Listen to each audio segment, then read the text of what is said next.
Hi, my name is Marcia Bonta, Marcia Myers Bonta. I was born and raised in southern New Jersey, but my husband and I moved up here. We met at Bucknell University and were married, and after 5 years in Maine, moved here to central Pennsylvania again because we always loved the mountains.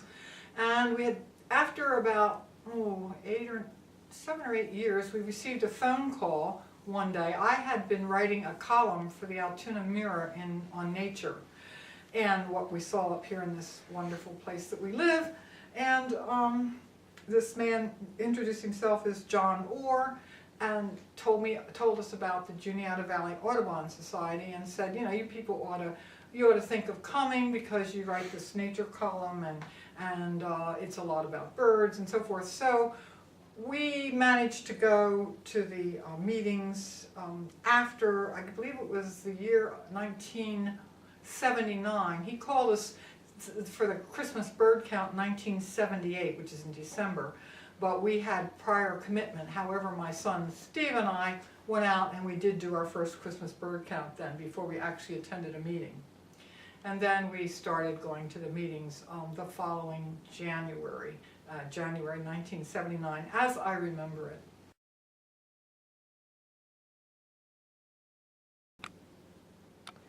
My father, who was a Pennsylvania native, used to take me out hiking whenever we went up to visit my grandmother near Pottstown. And we also were raised near a lake in southern, or above a lake really, in southern New Jersey. So there were actually wonderful woods there. So I had a lot of time to be outside as a child.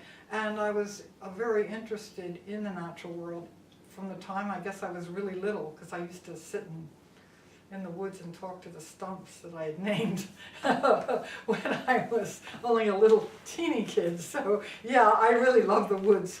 And since our house was kind of built in an old oak woods, why I was used to that kind of background. And I can still remember the wood thrushes singing right in our yard, even though we had neighbors. I mean, it was a neighborhood, but they had saved enough of the big old oak trees that we actually did have a forest. And then right below was this park with a series of like 5 lakes, and they were really wonderful. And in order to see these places, I basically, because I was a girl alone, my mother didn't like me to go alone in some of these areas, so I would take all the neighborhood kids who were younger than me hiking. That way I'd get to go through all these woods that I wanted to go to. And when I was older, we bicycled. A friend of mine and I went bicycling. So I always had a natural world around me, except for the couple of years we lived in Washington, D.C. I chose to go to Bucknell University for that reason. I wanted to get out of the flatlands. I wanted to go back to the mountains. I fell in love with Bucknell because when you drove up on the hill, you could look in a gorgeous view of the ridge and valley. So I thought, oh, this is the place for me. So that's where I met my husband. And then after several years in D.C., we moved to Maine for 4 to 5 years, and we lived way out in the country, and I thought I really want to live in the country.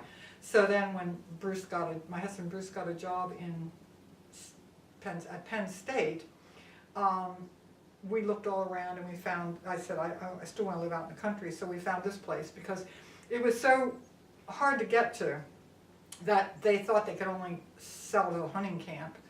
And we drove up and saw the place, and it was at our price range, which is quite low at that time. Of course, we only got the 160 acres then. We've gotten more since then. So anyway, that got me interested in nature. But when I had started Nature Journal actually in D.C. because I used to take the boys to the little patches of woods I found on walks and take notes then on birds and so forth. And then when I moved to Maine, I did a journal, but I didn't get any farther with it. When I moved here, I felt like I wanted to tell people about the natural world. I wanted to show them how beautiful it was around here, because I realized that I thought a lot of the people really didn't appreciate what they had in this area because it was so common. Having come from a suburban area in New Jersey and seeing my woods built up into a housing development when I went to college, going to see a natural place that was advertised in the newspaper my mom told me about when we came to visit in the Philly area, and it was like a couple of acres of an old farm, and they're making this big deal. And I thought to myself, you know, this probably cost them a small fortune. These people didn't appreciate what they had, or they weren't able to buy it ahead of time. Now they have this little bit of land, and it's like, so this great thing. So I wanted people to appreciate what they had. And I started writing a column for the Tyrone Daily Herald. That was in 1973. We moved here in 71. And then that was discontinued because one owner didn't agree with another owner. And anyway, so then I got one in the Altoona Mirror.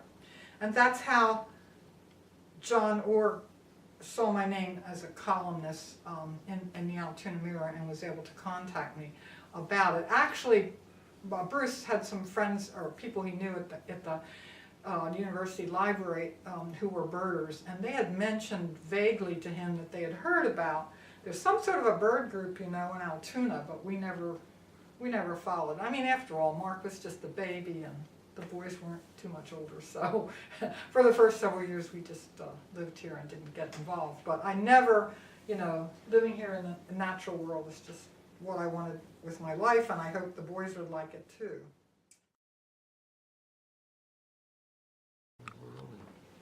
So when my friend Colette Heller became president in 1981, then she asked me to be her vice president, and I was her vice president, and then I became president in 1984 and was president until 1988.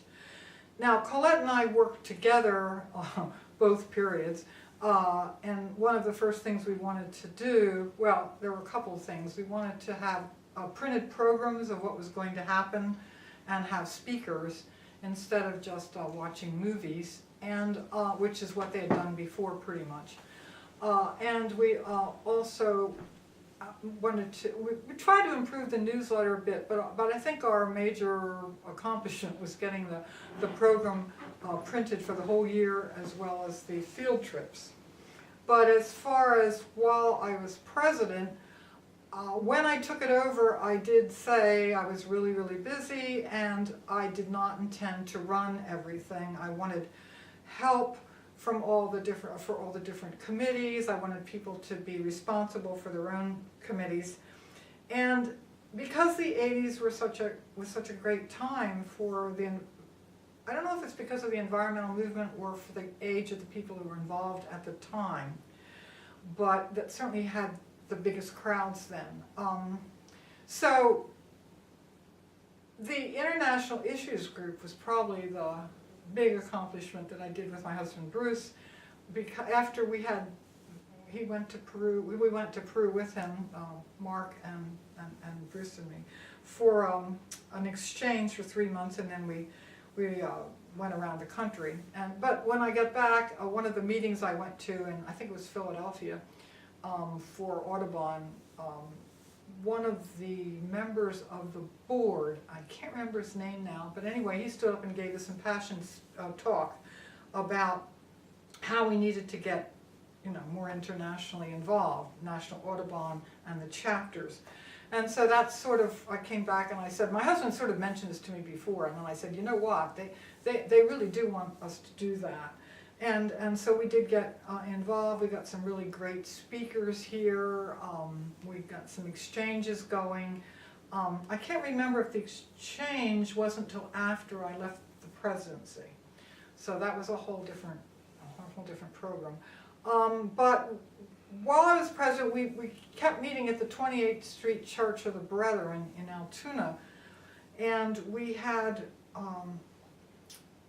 on average 60 people coming to meetings, and all the committee and offices, all the committee heads were filled. The committees had people on them. Every meeting I'd stand up and, you know, every committee would have a report of what they were doing, and they were involved in a lot of different issues, everyone from the Conservation Committee. And probably that was the other thing, while I was president, but this was done mostly by the woman who was the head of the Conservation Committee, Paula Ford, and the Kreitzes. who told us that they were going to be mining coal over the watershed of Altoona, and that this would be really disastrous. The Kreitzes were actually DEP, they were hired by DEP, and so they kind of slipped this information. And Paula made that her master's degree work. And so eventually we were able to defeat that. So that was one of the big conservation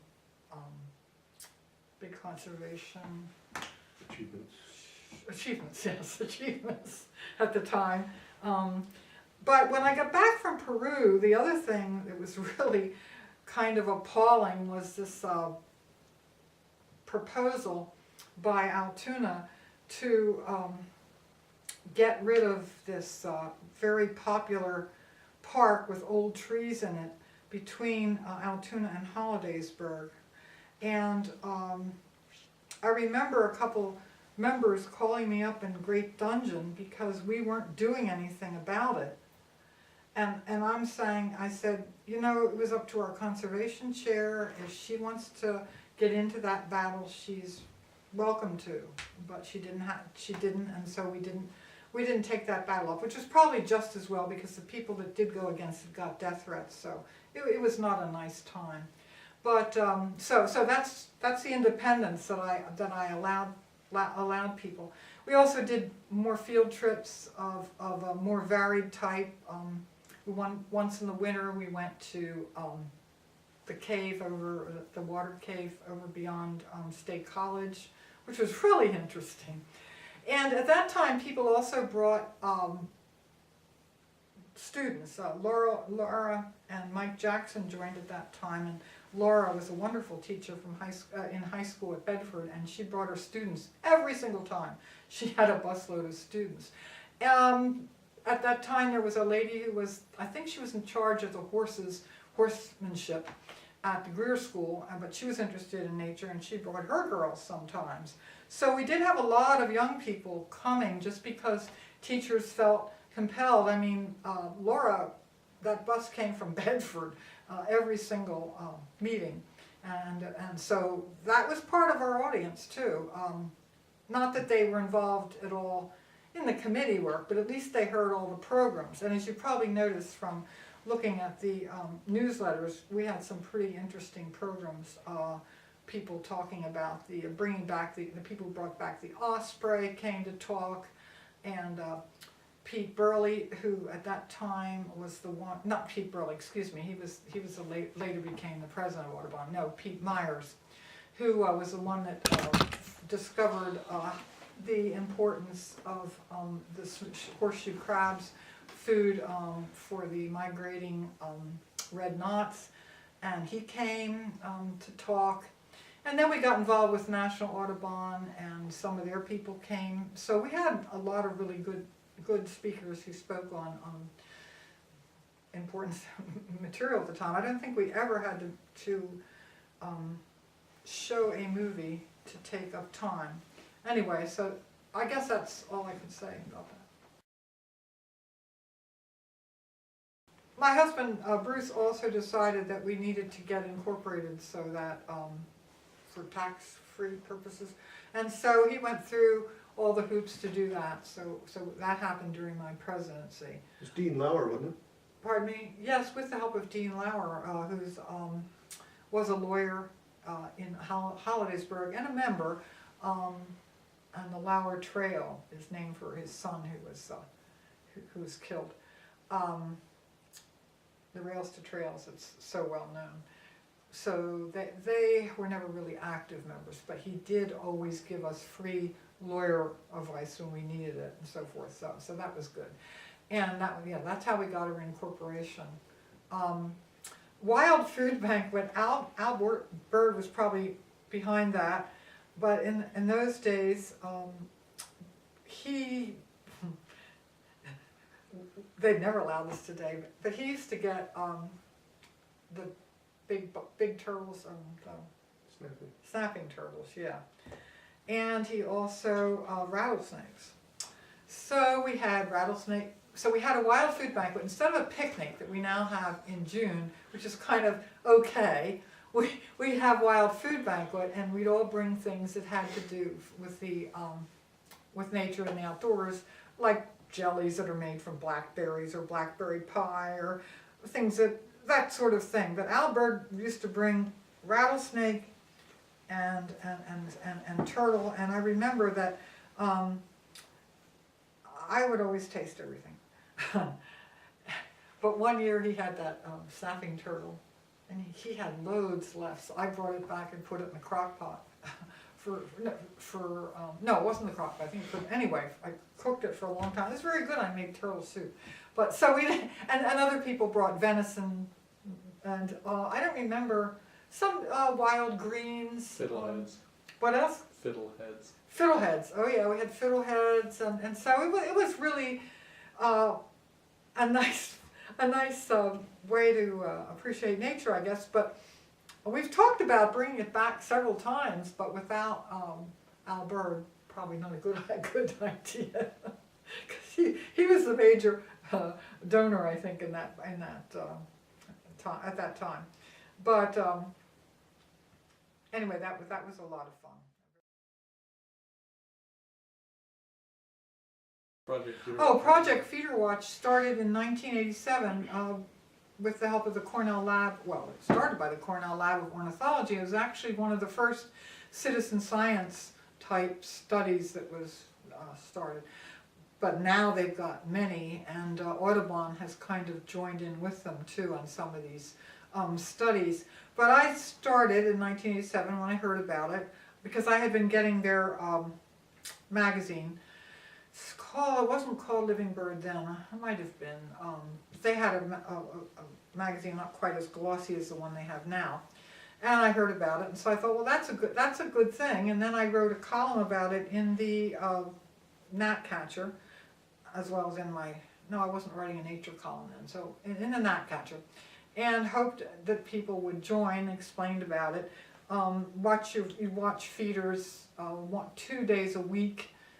Count the numbers and species of birds that appear at the same time at the feeder. You can't like count 2 chickadees and then 3 minutes later count 2 more, because it might be the same chickadees or whatever.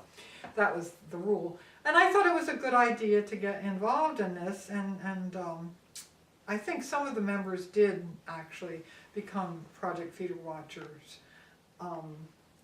And now they're celebrating their 30th Project Feeder Watch this year, and there are still some of us, a dwindling number, I guess, who still do it, have been doing it for the 30 years involved. It starts in usually the second week in November, and it goes through the second week or first week in April or second, depending on, it used to depend on your, where you were in the alphabet. That is to say, A to M's started one week ahead and then ended 1 week early. And because at that time, when you first started, everything was in paper. And now everything is online, although for those few people that still want to do paper, you can do paper, but I've been doing it online for quite a few years now. It's amazing. They keep all the records. I can go back. I was writing a column on one of the birds that come to the feeder a while ago, and I went back into my archives that they have for me, and I was able to find out everything that I had, my counts for years. They have it back, I think they have them back to 87. When they celebrated the 20th, I received in the mail a book with a musical book, you know, where each bird has a little write-up, and then you push a button and you can hear them singing. So this year we just got a mug. However, I've been told that they're going to be pulling names all year and sending stuff, so maybe I'll be lucky.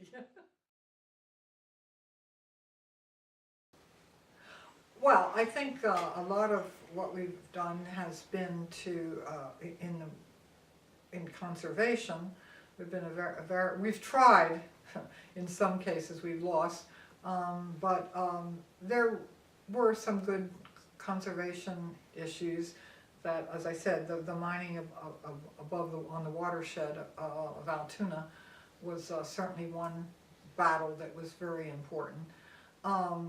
there was another one more recently where they were going to,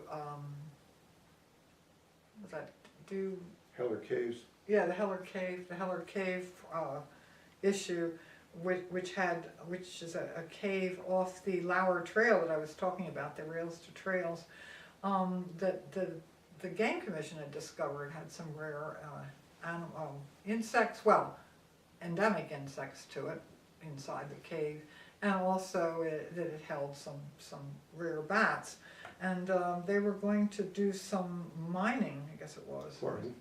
Mining, yeah, along that and into that cave area. And Stan Catala managed to, with the help of JVAS's name and so forth, to defeat that. But we did have to get a pro bono help from a law firm down in, well, it was can't remember now. Widener.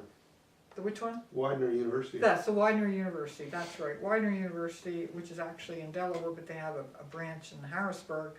And they're training environmental lawyers, so they were able to help us defeat that one. So there have been some conservation achievements. We did lose on the having the I can't think of the name. Logantown Center. Yeah, Logantown Center on the mountain. Logantown Center, we did try to stop that. We tried to tell them that it would be so much better just to fix up what was in the valley instead of ruining part of the mountain. And we went to hearings, but that didn't work. We went to hearings about putting wind installations on top of the mountain, ice mountain, outside of Tyrone. And we lost on that issue. So we've tried at least to tell citizens, explain to citizens why we're opposed to certain things and why we would wish that people would think more about saving habitat. As far as other accomplishments, I hope some people care a little bit more about the natural world, getting our newsletter, which under Charlie Hoyer became a much more detailed newsletter with a lot more information. And so even though we had on the books sometimes as many as 500 or so members, they didn't come to meetings, but maybe they read the newsletters and learned some things and did some environmental work on their own. As far as nature education is concerned, we certainly tried very hard with our programs to have nature education, which I suppose was good for that, for the 80s and maybe into the 90s. We still do try to have such programs, and even though we have limited amount of people coming now, I think that there are learning something. So I guess I was all about educating people. I did the same thing with my writing. I kept thinking, well, if you just tell people how wonderful the natural world is and how interesting and how lucky we are, this is going to make a difference.